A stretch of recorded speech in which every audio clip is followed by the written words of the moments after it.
할렐루야.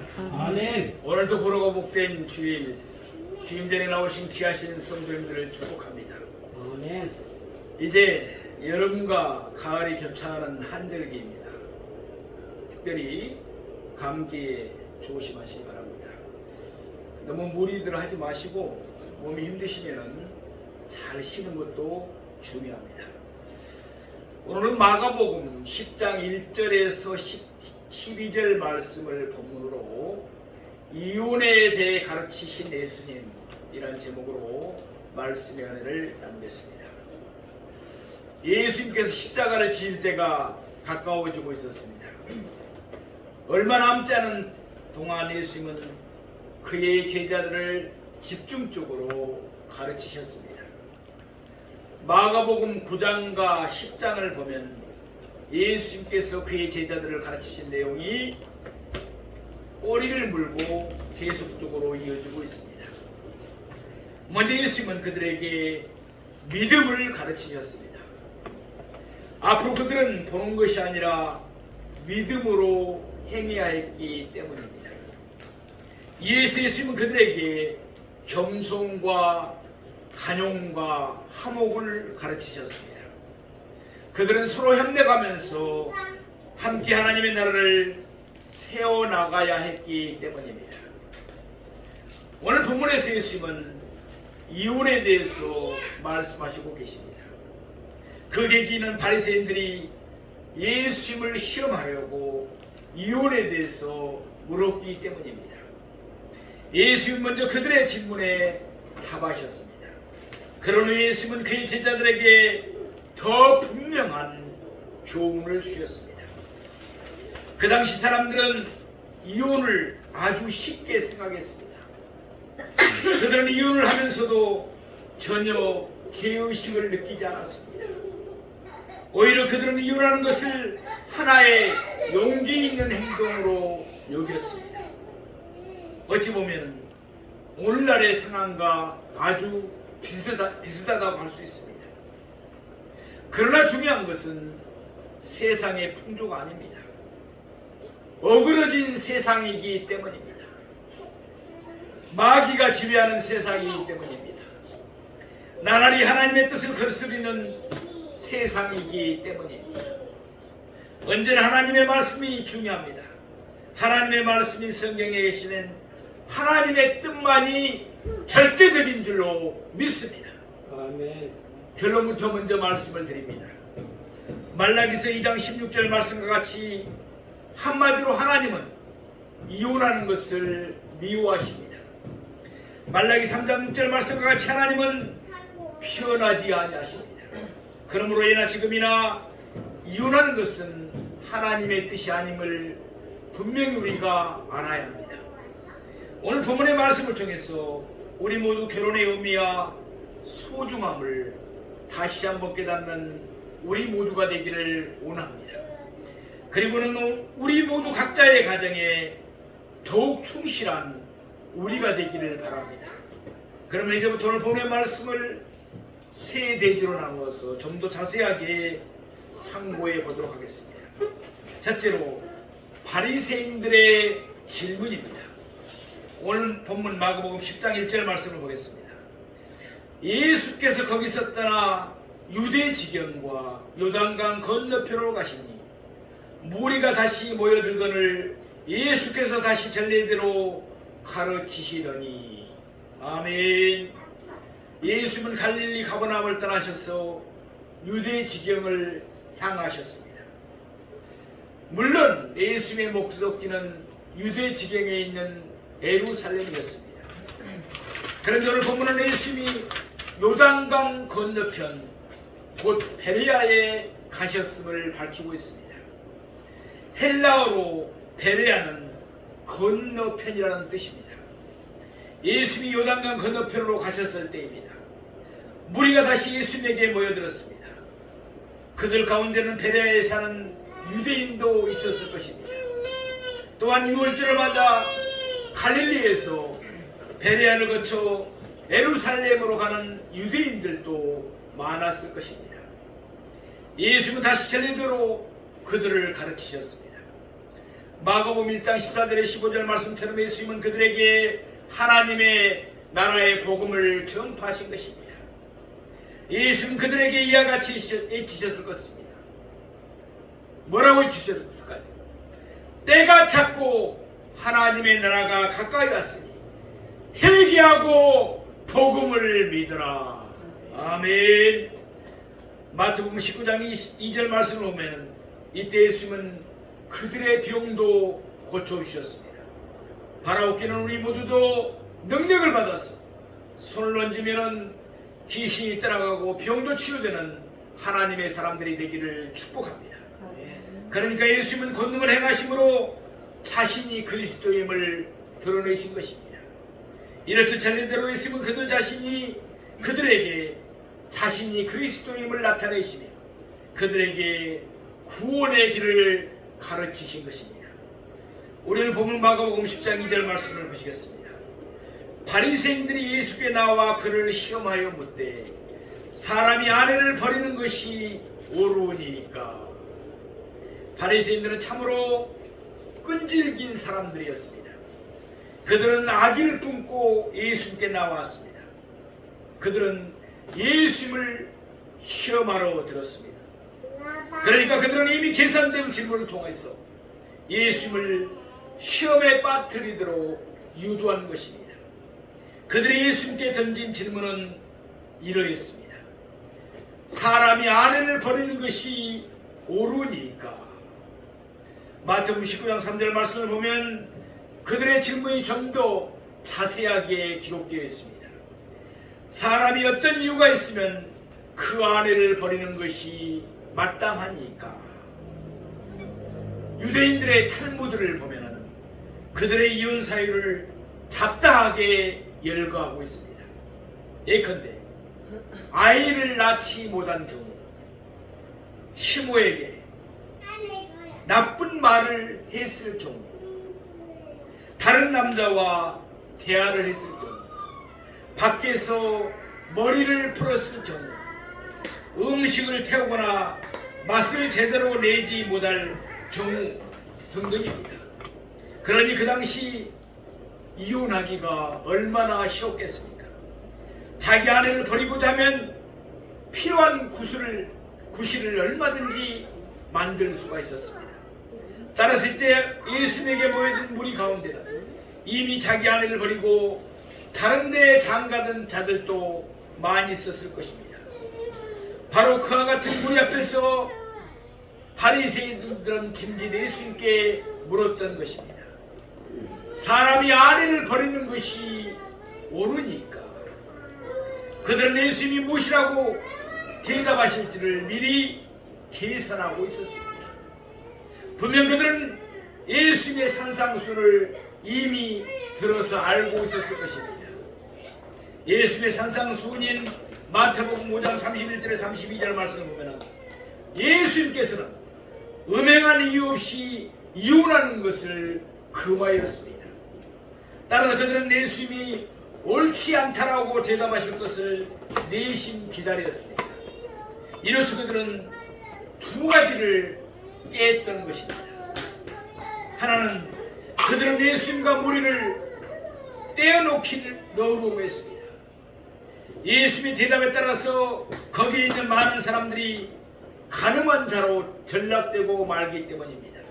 그러면 사람들이 예수님을 못마땅하게 여기면서 예수님을 떠나버릴 것이라고 그들은 생각했습니다.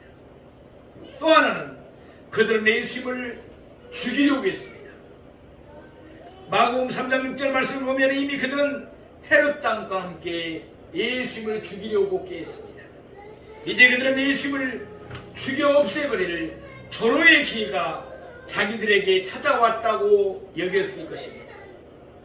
지금 예수님은 요단강 건너편 곧 베레아에 계십니다.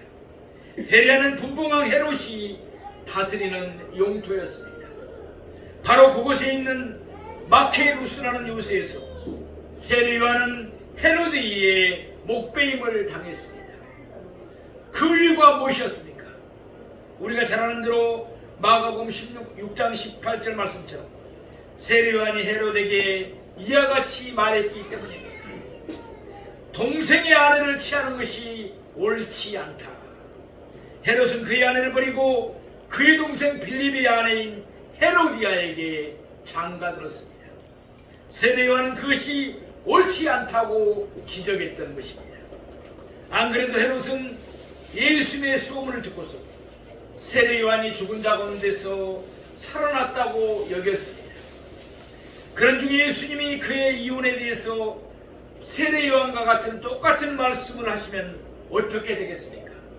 분명 헤롯은 예수님마저 죽이려 할 것입니다. 이렇듯 그들은 예수님과 사람들을 떼어내오려고 했던 것입니다. 또한 그들은 분봉한 헤롯의 손을 빌려서 예수님을 죽이려고 했던 것입니다. 바로 이와 같은 속셈으로 그들은 예수님에게 하나의 계산된 질문을 던졌던 것입니다. 사람이 아내를 버리는 것이 옳으니까? 둘째로 예수님의 답변입니다. 우리 오늘 본문 마가복음 10장 3절에서 4절 말씀을 보겠습니다. 대답하여 이르시되 모세가 어떻게 너희에게 명하였느냐? 이르되 모세는 이혼 증서를 써주어 버리기를 허락하였나이다. 예수님은 피하지 아니하시고 바리새인들의 질문에 대답하셨습니다. 이를 계기로 예수님은 이혼에 대하여 분명하게 가르치시기를 바라셨던 것입니다. 이를 위해 먼저 예수님은 그들에게 되물어 보셨습니다. 모세가 어떻게 너희에게 명하였느냐? 모세는 율법, 곧 하나님의 말씀인 모세 오경을 기록한 사람입니다. 이처럼 예수님에게 중요한 것은 세상의 풍조가 아니었습니다. 조상들의 전통도 아니었고 납비들의 견해도 아니었습니다. 예수님에게는 언제나 하나님의 말씀인 성경만이 절대적이었습니다. 당연히 우리 모두도 성경만이 절대적인 줄로 믿습니다. 예수님의 질문에 바리새인들은 주저없이 대답했습니다. 모세는 이혼 증서를 써주어 버리기를 허락하였나이다. 그들은 모세가 기록한 신명기 24장 1절 말씀을 근거로 자기들의 이혼은 성경적으로도 타당하며 전혀 문제가 없다고 여겼을 것입니다. 그러나 실제로는 바로 그들이 성경에 기록된 계시된 하나님의 뜻을 올바르게 이해하지를 못했기 때문입니다. 하나님이 모세를 통해서 그들에게 율법을 주신 것은 결코 그들의 이혼을 장려하기 위함이 아니었다는 것입니다. 그와는 정반대로 이혼을 최대한 억제하기 위함이었습니다. 신명기 22장에서 모세는 남자든 여자든 간음을 하면 돌로 쳐 죽이도록 명했습니다. 그러나 하나님은 자비로우시기에 간음을 행한 사람이라도 죽지 않고 살아남을 수 있는 길을 열어주셨습니다. 그것이 바로 이혼을 하는 것입니다. 신명기 24장 1절에 있는 말씀입니다.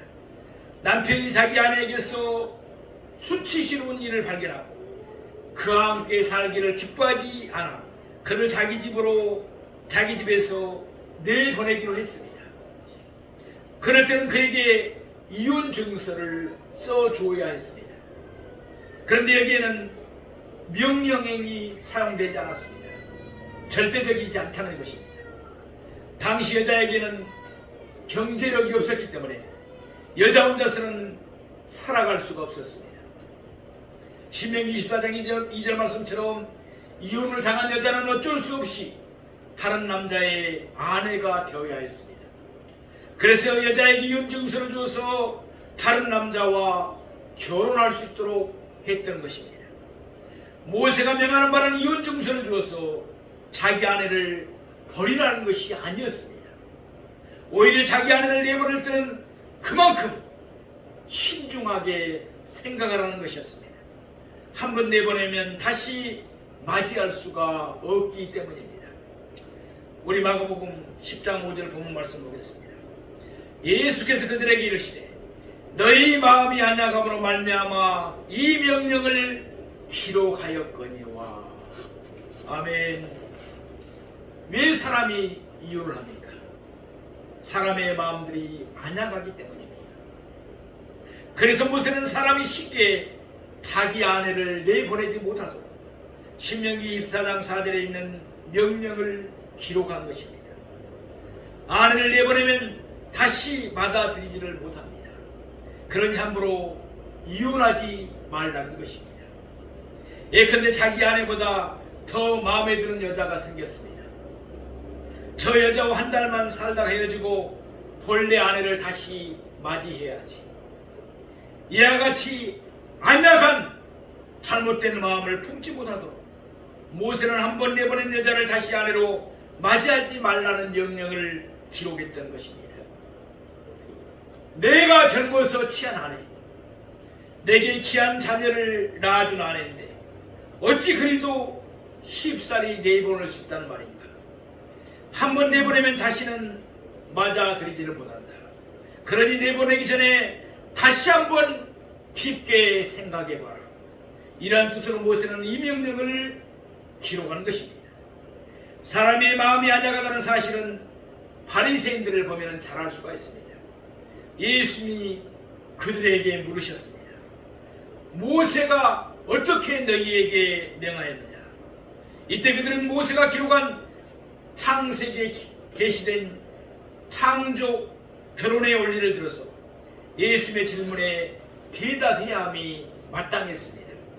그러나 그들은 자신들의 이혼을 정당화시키고 신명 24장 1절 말씀을 그릇되게 인용한 것입니다. 그러면서 그들은 사람들을 예수님에게서 떼어놓으려고 했습니다. 아울러 그들은 헤롯의 손을 빌려서 예수님을 죽이려고 깼던 것입니다. 이렇듯 바리새인들의 마음은 안하겠습니다. 우리 오늘 보면 마가복음 10장 6절에서 8절 말씀을 보겠습니다. 창조 때로부터 사람을 남자와 여자로 지으셨으니 이러므로 사람이 그 부모를 떠나서 그들이 한 몸이 될지니라. 이러한즉 이제 둘이 아니요 한 몸이니. 아멘. 앞에서 예수님은 바리새인들이 모세가 기록한 신명기의 명령을 고개하고 있다는 사실을 지적하셨습니다. 그런 후에 이제 예수님은 그들의 질문에 대답하기 위하여 모세가 기록한 또 다른 성경인 창세기 1장과 2장 말씀을 인용하셨습니다. 창세기 1장과 2장은 우리가 잘 아는 대로 성경의 첫머리에 나오는 말씀입니다. 바리새인들을 비롯해서 그곳에 모여든 사람들이 모두 다 잘 알고 있는 말씀입니다. 하지 마세요. 이제 예수님은 창세기 1장과 2장에 있는 말씀을 통해서 이유는 하나님의 뜻이 아님을 분명하게 밝히셨습니다. 첫째, 하나님이 사람을 남자와 여자로 지으셨기 때문입니다. 이는 창세기 1장 27절 말씀입니다. 하나님은 사람을 한 남자와 한 여자로 만드셨습니다. 그러니까 하나님은 한 남자의 여러 여자로 짓지 아니하시고 또한 여러 남자의 한 여자로 짓지도 아니하셨습니다. 따라서 아담과 하와에게 이혼이란 상상할 수도 없었습니다. 또한 전혀 불가능한 일이었습니다. 그들 두 사람에게는 아무도 없었기 때문입니다. 만일 그 두 사람이 헤어졌더라면, 이혼했더라면 인류의 역사는 창세기 3장으로 끝나버리고 말았을 것입니다. 우리도 당연히 없죠. 둘째, 결혼으로 남편과 아내는 한 몸이 되기 때문입니다. 이는 창세기 2장 24절 말씀입니다. 결혼을 하면 그 사람은 부모를 떠납니다. 그리고 남편과 아내가 한 몸이 되는 것입니다. 신비한 일이죠. 한 몸은 둘로 쪼갤 수가 없습니다. 부부는 한 몸이기 때문에 둘로 나누어질 수가 없다는 것입니다. 부부가 한 몸이 됐다는 사실은 그들의 자녀에게서 분명하게 나타납니다. 자녀는 부모의 모든 것을 섞여서 한 몸으로 태어납니다. 따라서 부모가 이혼하는 것은 자녀의 몸을 둘로 쪼개는 것과 다름이 없는 것입니다. 그만큼 자녀에게는 큰 상처가 될 수밖에 없는 것입니다. 우리 마가복음 10장 9절 말씀을 보겠습니다. 그러므로 하나님이 짝지어 주신 것을 사람이 나누지 못할지니라 하시더라. 아멘. 여기 예수님의 결론이 나옵니다. 예수님은 창세기 1장에 나오는 창조의 원리를 밝히셨습니다. 또한 예수님은 창세기 2장에 나오는 결혼의 원리도 밝히셨습니다. 그러면서 이제 예수님은 결혼이란 하나님이 짝지어 주신 것을 분명하게 밝히셨습니다. 이 세상 모든 사람은 하나님에 의해서 창조된 줄로 믿습니다. 마찬가지로 이 세상의 모든 결혼은 하나님이 짝지어 주신 것입니다. 아무래도 우리는 잘못 만났어. 우리의 결혼은 실수야. 그렇게 말하면 안 된다는 것입니다. 모든 결혼은 하나님이 짝지어 주신 것이기 때문입니다. 바리새인들의 질문이 이러했습니다. 사람이 아내를 버리는 것이 옳으니까? 이제 예수님이 구체적으로 답변하십니다. 사람이 나누지 못할지니라. 아멘. 예수님이 사람이 아내를 버리는 것이 옳지 않다고 단정적으로 대답하신 것입니다. 예수님은 성경을 따라서 성경에 계시된 하나님의 뜻을 그대로 온전하게 말씀하셨습니다. 이렇듯 예수님은 언제나 하나님의 말씀인 성경에 절대적인 권위를 두셨습니다. 우리도 성경에 절대적인 권위를 두고 참으로 성경의 말씀대로 살아가도록 우리가 열과 성을 다해야 될 줄로 믿습니다. 아멘. 예수님같이 우리도 언제나 성경에 기록된 하나님의 말씀의 뜻을 따라서 살기를 축복합니다. 셋째로 예수님의 교훈입니다. 우리 오늘 보면 마가복음 10장 10절에 12절 말씀을 보겠습니다. 집에서 제자들이 다시 이를 물으니 이르시되 누구든지 그 아내를 버리고 다른 데에 장가드는 자는 본처에게 간음을 행하며 또 아내가 남편을 버리고 다른 데로 시집가면 간음을 행함이니라. 아멘. 예수님이 베레아에 있는 어떤 집에 계실 때였습니다. 예수님의 제자들이 다시 이 일을 예수님에게 물었습니다. 마태복음 19장 10절 말씀처럼 사실은 그들도 세상 풍조에 젖어 있었던 것입니다. 그래서 그들은 더 자세한 설명을 듣고자 다시 이 일을 예수님께 물었던 것입니다. 예수님은 다시 한번 성경에 기록된 창조의 원리와 결혼의 원리를 따라서 그들에게 대답하셨습니다. 사람이 그 아내를 버렸습니다. 그의 아내와 이혼을 한 것입니다. 그렇다면 그는 하나님이 짝지어 주신 것을 임의로 나눈 셈인 것입니다. 그가 다른 데에 장가를 들었습니다. 다른 여자와 결혼을 한 것입니다. 그는 자기 아내에게 이혼 증서를 써주었기 때문에 이제는 그들 두 사람이 남남이라고 여길 것입니다. 세상의 법도 그렇습니다. 그러나 그들은 이미 한 몸이 되었습니다. 하나님 앞에서 그들은 여전히 한 몸인 것입니다. 따라서 맨이 그는 아내가 있는 몸입니다. 그런대로 그는 다른 여자에게 장가를 들었습니다. 그러면 그는 본처에게 간음을 행한 것이 되고 맙니다. 이로써 그는 간음하지 말라는 제7계명을 범한 것입니다. 이것은 여자의 경우도 마찬가지입니다. 이렇듯 아내를 버리면 자기 아내에게 간음을 행하는 것입니다. 또한 남편을 버리면 자기 남편에게 간음을 행하는 것입니다. 하나님은 간음한 자를 돌로 쳐 죽이라고 명하였습니다. 그만큼 하나님은 이혼하는 것을 미워하십니다. 예수님의 의도는 무엇입니까? 하나님이 짝지어 주신 아내, 하나님이 짝지어 주신 남편을 버리지 말라는 것입니다. 다시 말해서 이혼해서는 안 된다는 말씀입니다. 이혼하는 것은 하나님의 뜻이 아니기 때문입니다. 하나님은 이혼하는 것을 미워하시기 때문입니다. 물론 성경을 보면 하나님은 두 가지 경우에 예외적으로 이혼을 허락하셨습니다. 첫째는 마태복음 19장 9절 말씀처럼 배우자가 회개하지 않고 계속해서 음행을 범하는 경우입니다. 또는 또 하나는 고린도전서 7장 15절 말씀처럼 믿지 않는 배우자와 신앙 문제 때문에 계속적인 갈등을 겪는 경우입니다. 그럴지라도 섣불리 이혼해서는 안 됩니다. 호세아의 아내 고멜이 간음을 행했을 때 호세아가 하나님의 뜻을 따라서 고멜에게 베풀었던 사랑과 용서와 인내를 생각해야 합니다. 또한 믿지 않는 자도 그 배우자로 말미암아 믿음을 가지는 경우가 많기 때문입니다.